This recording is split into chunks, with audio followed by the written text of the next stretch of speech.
राजस्थान काफ़ी तरीके से आगे है, लेकिन इन सब के बाद में आज जिस तरीके से हम लोग फेस कर रहे हैं वो पानी को लेकर बहुत ही संघर्ष राजस्थान के अंदर है, जिसको पूर्व में आपसे मिलकर भी मैंने कहा था। क्योंकि आज राजस्थान के अंदर पर्यटन और ये सारी चीज़ों के अलावा मेडिकल और एजुकेशनल टूरिज्म भी बहुत ही विकसित हो रहा है। राजस्थान का जो कोटा शहर आपने देखा है कि वो पूरे भारत में विभिन्न तरह, तो झारखंड के बाद राजस्थान जो है वो दूसरा बड़ा प्रदेश है। इस सब के साथ में हम राजस्थान के अंदर देखें तो इंडस्ट्रीज के डेवलपमेंट के लिए बहुत बड़ा स्कोप है राजस्थान के अंदर, लेकिन पानी को अगर देखें तो हम लोगों का जो देखा जाए तो उसको हम लोग इंडस्ट्रीज को लाना चाहते हैं, लेकिन पेयजल जो है या जो अवेलेबिलिटी ऑफ वाटर है, क्योंकि पूरे देश का जो भूभाग है वह सबसे बड़ा राजस्थान प्रदेश है। और राजस्थान प्रदेश के अंदर करीब जो टोटल जो पॉपुलेशन है पूरे देश की उसमें 5.5% है अवेलेबिलिटी ऑफ वाटर, ओनली 1.1% है, चाहे वो भूजल का ले ले चाहे सरफेस वाटर का ले ले।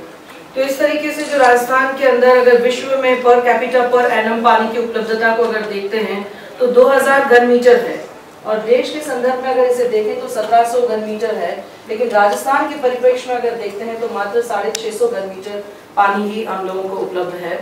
तो राजस्थान में हम प्रति व्यक्ति अगर पानी की उपलब्धता अन्य प्रदेशों की तुलना में अगर देखें तो वह न्यूनतम है। रेगिस्तानी क्षेत्र होने से बसावट भी दूर दूर है। हाल में किए जा चुके गांव ढाणियों में से कुछ गांव ढाणियां प्रति वर्ष स्लिप बैक हो जाते हैं, जिन्हें पुनः लाभान्वित करने के लिए अतिरिक्त वित्तीय संसाधनों की आवश्यकता हम लोगों को होती है। इन विकट परिस्थितियों में प्रदेश का पेयजल समस्या का स्थायी समाधान करना ये काफी कठिन और अत्यधिक ही खर्चीला हो गया है। राजस्थान का जो भूजल का औसत दोहन जो है वो 135% है, जयपुर में ये 600%, राज्य के कुल 295 ब्लॉक में से मात्र 25 ब्लॉक ही अभी सुरक्षित है, बाकी rest of the Rajasthan dark zone के अंदर आ चुका है। और अब भूजल दोहन जो है वो आने वाले वर्षों में करना ये बहुत ही मुश्किल काम हो गया है। राजस्थान के बड़े भूभाग का भूजल पीने योग्य नहीं है, यानी क्वालिटी ऑफ वाटर की जहां तक हम लोग बात करें, जिस तरीके से आपने अभी कहा था कि भटिंडा से बीकानेर की जो ट्रेन है वो कैंसर ट्रेन के रूप में जानी जाती है। गांव और ढाणियों को अगर देखें तो 84% अकेले राजस्थान में ही है।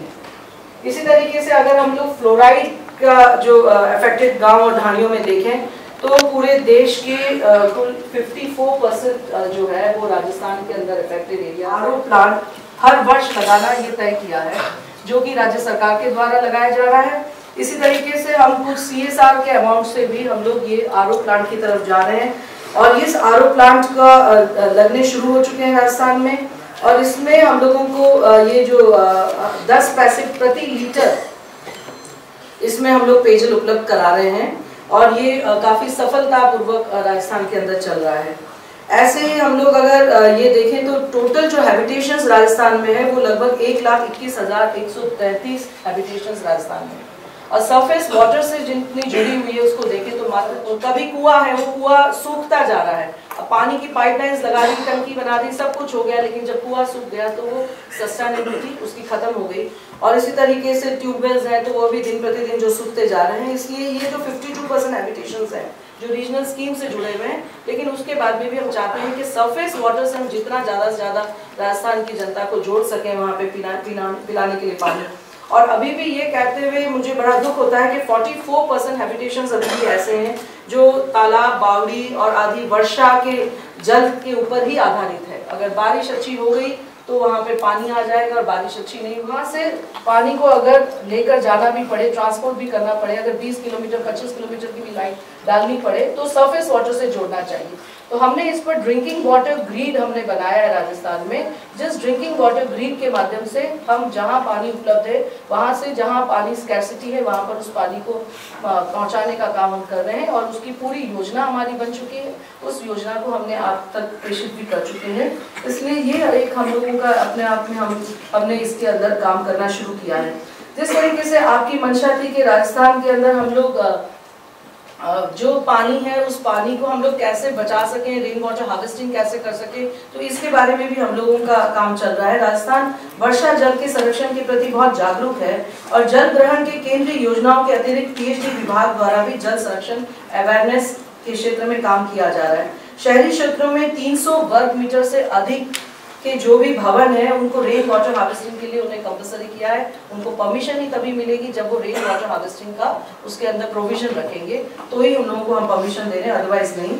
ऐसे ही हम लोगों ने पीएचडी ऐसे भवनों में पानी का कनेक्शन तभी स्वीकृत करता है जब उन्हें उनके अंदर वो रेन वाटर हार्वेस्टिंग का प्रोविजन रखते हैं।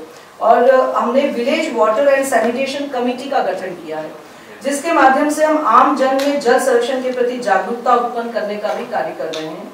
विलेज कमेटी वर्षा जल संरक्षण हेतु कम्युनिटी टाका जिसको कहते हैं वो भी हम लोग, और व्यक्तिगत टाका, इसके लिए भी हम लोगों ने ग्रामवासियों को प्रोत्साहित किया है।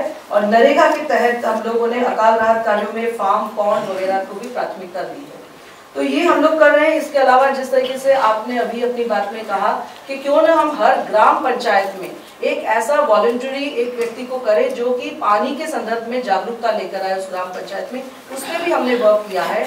और हमने जल प्रेरक ऐसे एक जल प्रेरक को हर ग्राम पंचायत में नियुक्त किया है, जो जल प्रेरक उनकी ट्रेनिंग हम लोग साल में एक बार राज्य स्तर पर और हर 3 महीने पर ब्लॉक स्तर पर यानी पंचायत समिति स्तर पर करेंगे।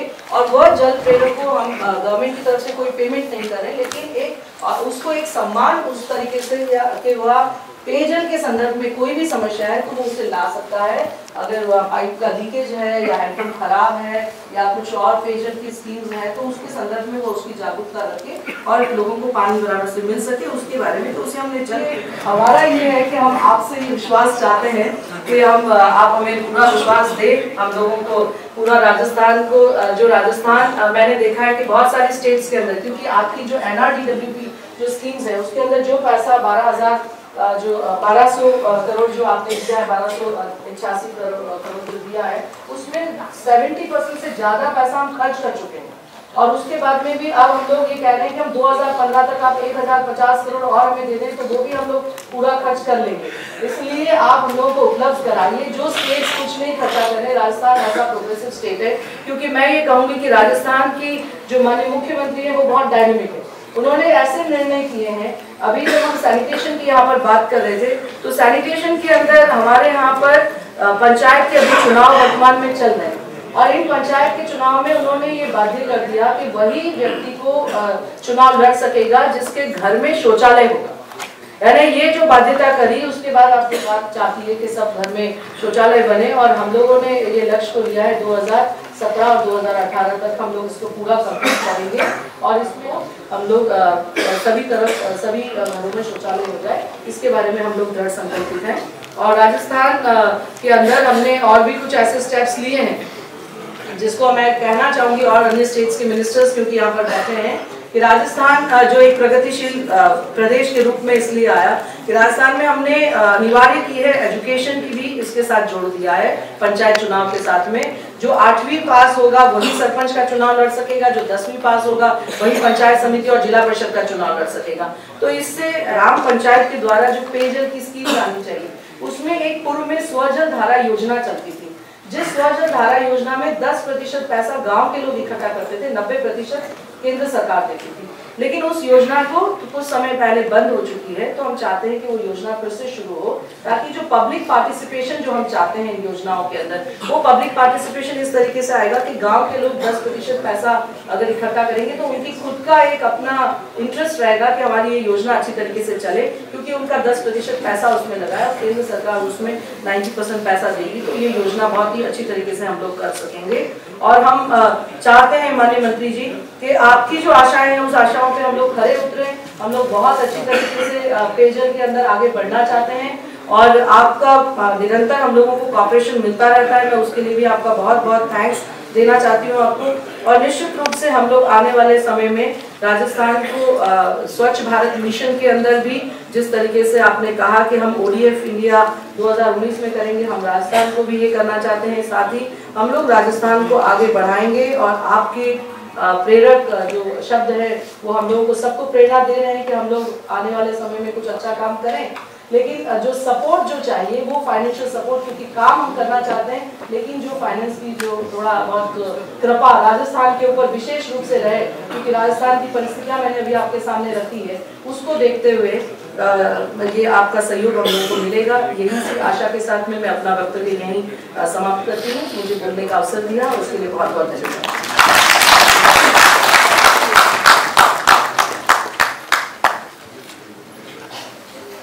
धन्यवाद मैम, आपके शब्दों ने अवश्य ही हम सबको काफ़ी प्रेरित किया है और ये हम